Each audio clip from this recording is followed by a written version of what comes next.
The morning my daughter-in-law handed me an envelope with a smile that didn't reach her eyes, I knew something was wrong.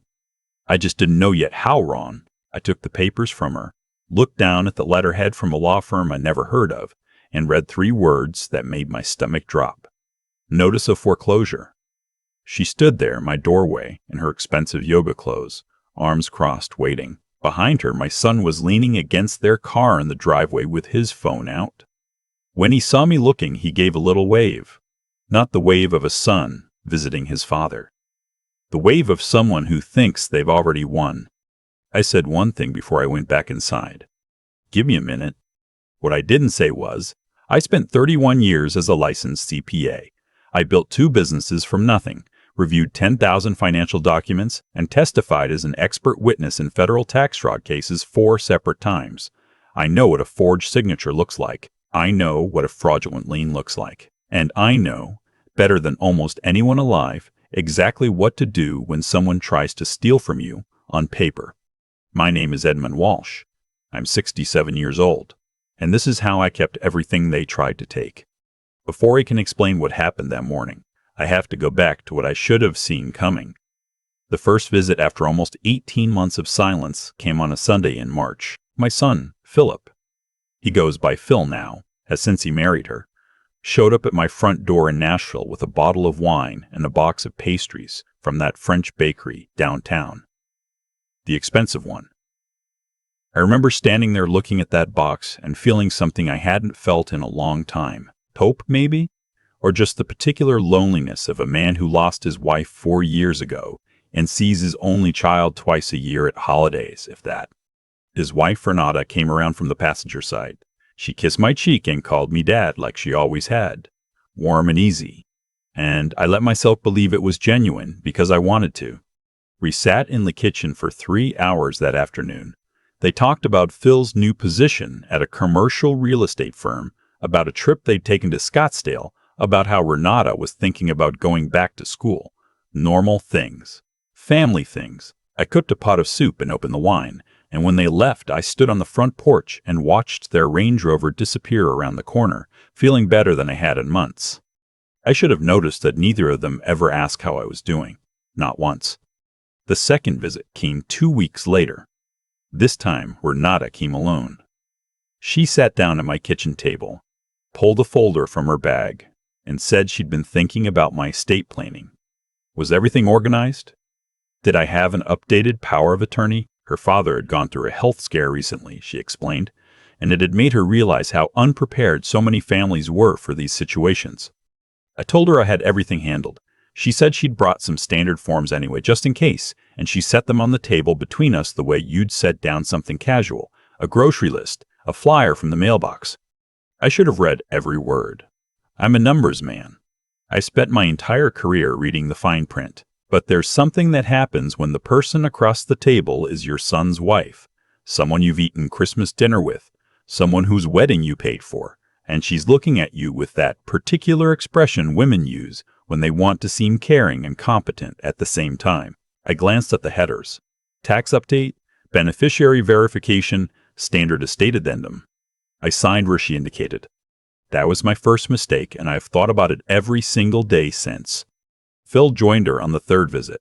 He wandered through my house while Renata and I talked, the way he used to as a kid, checking out the garage workshop, looking at the shelves in my office. Except when he was a kid. He was genuinely curious. This time he kept pausing to look at things and then looking away too quickly, like he was cataloging rather than exploring. At one point he leaned against the door frame of my office and said, almost to himself, "You really ought to think about downsizing, Dad. Place this size, just you rattling around in it, must cost a fortune to maintain." The house on Birchwood Lane had been in my family for 22 years. Eleanor and I bought it the year Phil started high school. We put in the back deck ourselves over a summer. I'd paid it off 9 years ago. It was worth, by then, somewhere north of $600,000. I told him I was comfortable where I was. He said, sure, and moved on to look at something else. I noticed things, of course I noticed. The way Renata's eyes would cut to Phil when she thought I wasn't watching. The way Phil seemed distracted whenever conversation turned to something personal, like he was only half there. The expensive handbags she'd set by the door that I recognized from an ad. Those run over $2,000. The new watch on Phil's wrist. I'd worked with enough high-income clients over the years to know the difference between someone doing well and someone spending beyond their means and trying not to show it. But he was my son, my only child, and I'd been lonely for a long time. When it actually happened, I was in the back workshop sanding down an old cherry writing desk I'd been restoring since winter. 67 years old and still moving wood around the garage. Eleanor used to tease me about it. I heard the car in the driveway, heard the knock at the front door, and thought nothing of it. Neighbors stopped by. Deliveries come. The man at the door was not a neighbor. He introduced himself as an officer from Davidson County, handed me an envelope, and told me he was there to serve notice. Behind him, out by the street, Phil and Renata were standing next to their car. Renata had her arms crossed and her phone in her hand. Phil caught my eye and looked away. I opened the envelope right there on the porch. It was a mechanic's lien filed against my property, claiming that Phil's company had performed over $80,000 in renovation work on the house over the past 2 years and had never been paid. Attached was a contract, signed, supposedly, by me. I looked at that signature for a long moment. Then I looked up at the officer and said, "Can I ask you something?" "Of course." "What's the name of the company that filed this lien?" He checked his paperwork. Ashgrove Property Solutions, LLC. I nodded slowly. "And when was it registered?" He looked again. 14 months ago. I said, "Give me a few minutes." I went inside, sat down at my desk, opened my laptop, and pulled up the Tennessee Secretary of State's Business Registry. Ashgrove Property Solutions, LLC. Registered 14 months ago. Registered agent, Philip Walsh. Sole member, Renata Walsh. Then I pulled out my own files. I have kept meticulous personal records since 1987. It is a professional habit that I have never once regretted, and I found every document I'd signed in the past 2 years. Tax forms, real updated beneficiary paperwork, a power of attorney for medical decisions that I had, in fact, signed knowingly, and one financial management document I did not remember signing, buried in the stack from Renata's second visit, dated 11 months ago. My signature on the lien contract matched the financial management document in a way that told me exactly what had happened. She had used that document as a template. Or she had traced it. The loop on my W was slightly too open, and I crossed to Ellen Walsh with a flick that goes slightly left. This one went right. I also noticed something else. The notarization on the contract listed a seal number I didn't recognize. I have a friend, a former client actually, named Dorothy Suggs, who has been a licensed notary in Davidson County for 26 years. I had her number in my phone. I called her before I went back to the door. "Dorothy, quick question. If someone brought you a document to notarize, could another document be substituted after the fact without your knowledge?" A pause. "Theoretically, if someone lifted the seal impression and applied it elsewhere, or if documents were switched in a stack before I sealed the whole set, it's happened, Ed. Not often, but it happens. Why? I'll explain later. Do you know a notary with seal number 47 or 1193B? She typed for a moment. That's registered to a Pauline Gerard, works out of Brentwood. Is she legitimate? Far as I know, yes. Okay. Thank you, Dorothy. I went back to the front door. The officer was still there. Patient, professional. Phil and Renata had moved closer, standing at the edge of the driveway now. Renata was doing something on her phone. Phil had his hands in his pockets. I said to the officer, "I'm going to be contesting this lien. I believe the contract it's based on contains a forged signature, and I'd like to document that formally beginning today." The officer looked at me. Then he looked at Phil. Something shifted in his expression. "I'll note that in my report, sir. You'll want to contact an attorney." "I already know who I'm calling," I said, which was true. Her name was Sylvia Okafor, and she was the best real estate litigation attorney in Nashville. We'd crossed paths professionally 15 years ago when I was brought in as a forensic accountant on a commercial fraud case she was litigating. She was sharp, methodical, and she did not lose. Phil called out from the driveway, "Dad, come on." Let's just talk about this inside. We can work something out. I looked at him for a moment. My son. He'd learned to ride a bike in this driveway. I'd coached his little league team for 4 years. I'd written the check for his college tuition without a second thought, and the check for his graduate school applications, and the check for the down payment on the condo he and Renata had lived in before they upgraded. I said, "I'll be in touch through my attorney." And I went inside and locked the door. Sylvia saw me the next morning. Her office was downtown, on the 3rd floor of a building on Commerce Street, the kind of place that made you feel like serious things happened there. She reviewed the lien documents while I sat across from her, and I watched her expression move from professional neutrality to focused recognition. "This was filed 14 months after the LLC was formed," she said. "Yes." "And you have no memory of signing this contract?" "None. But I can show you what I do remember signing, and I can show you the signature discrepancies." She looked at my comparison documents for a long time. Then she set them down. "Ed, before we go further, is there any possibility that you signed this and genuinely forgot?" I had been expecting this question. "I am 67 years old, Sylvia. I have been keeping organized financial records since before my son was born.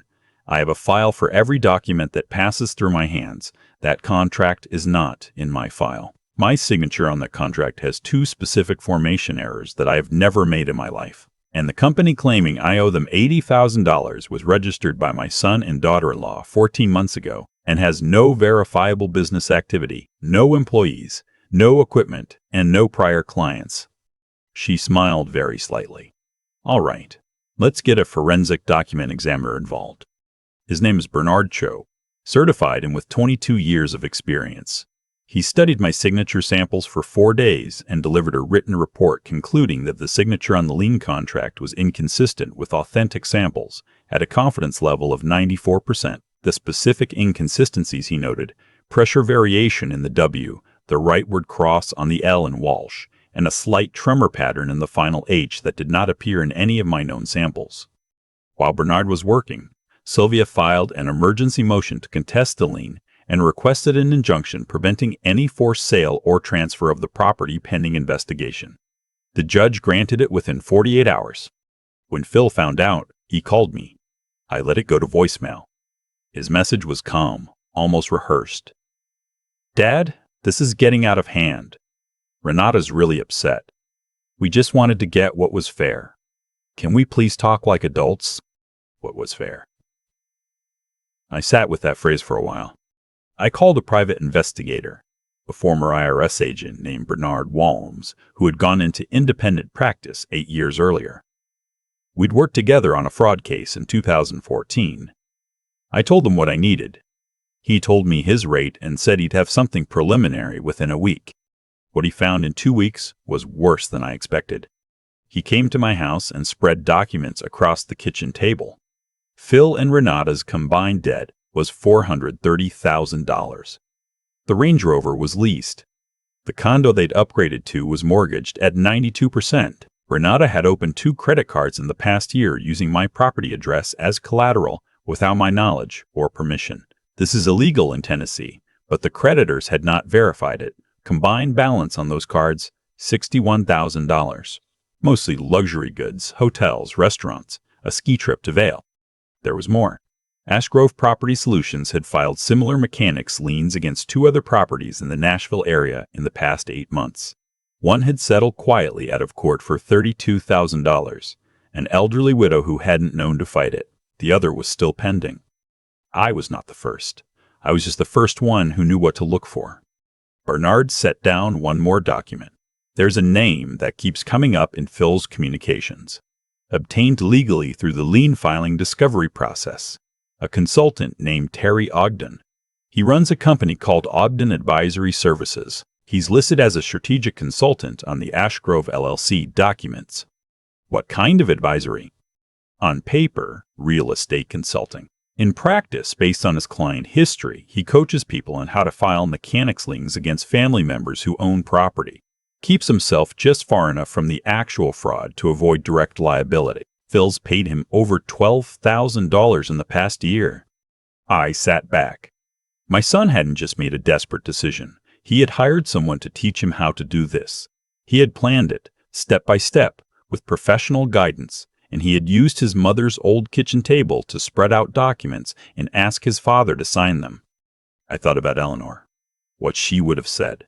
She had never entirely trusted Renata, had said so quietly to me once when we were washing up after dinner, and I told her she was being unfair. I owed her an apology for that. Sylvia filed a full civil complaint the following week. Fraud, forgery, filing a fraudulent lien, a felony in Tennessee under Title 66. Simultaneously, she referred the evidence regarding the widow's case and the pending third lien to the Tennessee Attorney General's Consumer Protection Division. The hearing date was set for 6 weeks out. In that time, Renata called me twice. The first call I answered because I was curious. She was composed, which surprised me. She said they were both under enormous pressure, that Phil was not himself, that the whole thing had started as a business idea that got out of hand, and could I please consider a private settlement. She offered to drop the lien in exchange for a $50,000 payment for what she called time and resources invested in the family property. I said I would have my attorney respond. The second call came 3 days before the hearing. She was not composed this time. Her voice was tight and high, and she said if I went through with this, it would destroy Phil's career, his reputation, his life. Did I understand that? Did I actually want to do that to my own son? I said, Renata, I want to ask you something. What? The woman in Bellevue. The widow with the mechanic's lien. Did you think about what it would do to her life? Silence. Did you think about the fact that she settled because she was afraid and that the money came from her retirement account and that she's 73 years old? More silence. I'll see you in court, I said, and ended the call. The courtroom was not what I expected, in the sense that I had not expected Renata to arrive without Phil. He had, according to their attorney, a prior work commitment that could not be rescheduled. Their attorney was a man named Stuart Finch, known in Nashville legal circles for aggressive procedural tactics and a willingness to push right up to the ethical line. He tried that morning to have the forensic analysis excluded on a technicality related to chain of custody on the signature samples. The judge denied it in 2 sentences. Finch presented their case first. He was smooth, I'll give him that. He built an image of a son and daughter-in-law who had genuinely invested time and money into an aging parent's property, coordinating contractors, overseeing repairs, managing logistics, and who had made the mistake of trusting a verbal agreement rather than getting everything in writing immediately. The contract, he suggested, was documentation of an arrangement that had always existed. My claim of forgery, he implied, was the confusion of an elderly man who had signed documents he no longer remembered. Elderly confusion. I had been expecting that angle too. Sylvia didn't raise her voice once during our presentation. She laid out the forensic evidence, Bernard Cho's report displayed on the screen, with the signature comparisons visible to everyone in the room. She presented Dorothy's research into the notary seal. She presented the Secretary of State records showing Ashgrove Property Solutions had no employees, no equipment purchases, no subcontractor payments, no business bank account activity consistent with $80,000 of renovation work. She presented my own records, 30 years of meticulous filing, showing every document I had knowingly signed, the complete absence of any contract or agreement with Ashgrove, and the financial management document that had served as the signature template. Then she played a recording. Phil had left a voicemail for Renata 8 months ago. They shared a phone plan and the account records were obtained through discovery. In the message, Phil said, and I am quoting directly from what I heard in that courtroom, "The old man is never going to check the company registration. He trusts me. Just get him to sign the management form this week and then we can use it. Ogden says we have a 6-month window before the filing looks too dated." The old man. Finch objected 3 times in 30 seconds. The judge sustained none of them. I sat at the plaintiff's table and kept my face still, and thought about a boy who used to fall asleep on the couch watching baseball games with his head on my shoulder. I thought about the hospital waiting room when Eleanor was sick, how Phil had driven 4 hours straight from Atlanta without stopping, how he'd held my hand in the corridor and said, "We're going to get through this, Dad." I thought about all of that, and then I listened to the judge. The lien was declared fraudulent and void. The property remained mine, clear of any encumbrance. The matter was referred to the district attorney's office for criminal investigation on charges of filing a fraudulent lien, forgery, and conspiracy. The judge noted separately that evidence related to other alleged victims had been forwarded to the Attorney General and suggested that law enforcement take a close look at the activities of Ogden Advisory Services. As people filed out, I stood in the hallway and watched Finch speak to Renata in a low, urgent voice. She was pale. She kept nodding, but looked like she wasn't hearing him. At one point, she looked up and found me watching, and something crossed her face. Not remorse exactly, more like the expression of someone who has just realized a miscalculation was more serious than they thought. Phil was arrested 4 days later, Renata the day after that. The charges included filing a fraudulent instrument against real property, a Class E felony in Tennessee, forgery in the first degree, and conspiracy. Terry Ogden, the consultant, was charged separately with conspiracy and aiding and abetting the first time, according to Sylvia, that anyone had successfully built a criminal case against him despite years of suspicion. The elderly widow in Bellevue was contacted by the district attorney's office. Restitution proceedings began. Phil called me from his attorney's office the night before his arraignment. I answered because he was still my son, and I have never been able to entirely stop being his father, even then. He said he was sorry. He said things with the business had gotten bad in a way he hadn't told anyone about, that they were behind on everything, that Renata had found Ogden and presented the plan as a bridge, a temporary solution, that he had told himself it wasn't really stealing because the house would come to him eventually anyway. He said he knew that wasn't an excuse. He said it twice. I listened. I let him finish. Then I said, "Philip, when you were 9 years old, you broke the kitchen window with a baseball, and you came and told me within an hour. You were terrified. Your mother made you hot chocolate while you waited for me to come home, and when I got there, you had already written out what happened and what you thought the fair consequence should be. Do you remember that?" A long pause. "Yeah. That's who you used to be." I didn't say anything else. After a moment, he said, "Okay," and we ended the call. The sentencing came 10 weeks later. Phil received 18 months probation and 240 hours of community service with a suspended sentence of 18 months contingent on completion of a financial counseling program and full cooperation with the restitution proceedings. The judge was direct in addressing him. "You exploited a relationship of trust against a parent who had given you every advantage, and leniency here is contingent on your demonstrating that you understand the difference between what is legally possible and what is right." Renata received the same, though her attorney had to work harder for it. The judge was less generous in his remarks toward her. Terry Ogden, the consultant, received 3 years probation, a fine of $40,000, and a permanent injunction against operating any business that provided advisory services related to real property liens or estate planning. The widow in Bellevue received full restitution of the $32,000 she had paid. I drove home after the sentencing and sat for a while in the driveway without going inside. Just sat there looking at the front of the house. The garden beds Eleanor had planted were overgrown at the edges. I'd been meaning to get to them since spring. The paint on the shutters was starting to go. There was always something. I had bought this house with my wife. I had raised my son here. I had come home to it after Eleanor's funeral and sat alone in the kitchen for most of a night, and at some point I had understood that I was going to have to keep living, which meant I was going to have to keep going through the motions until the motions became real again. This house had been part of that. Every room had been part of it. I was not going to lose it to a mechanic's lien filed by my own son and his wife. I went inside and walked through to the back workshop. The cherry writing desk was finished, had been finished since before the hearing. It sat along the far wall, the wood dark and smooth, every joint tight. 30-year-old piece, damaged when I found it. Beautiful now.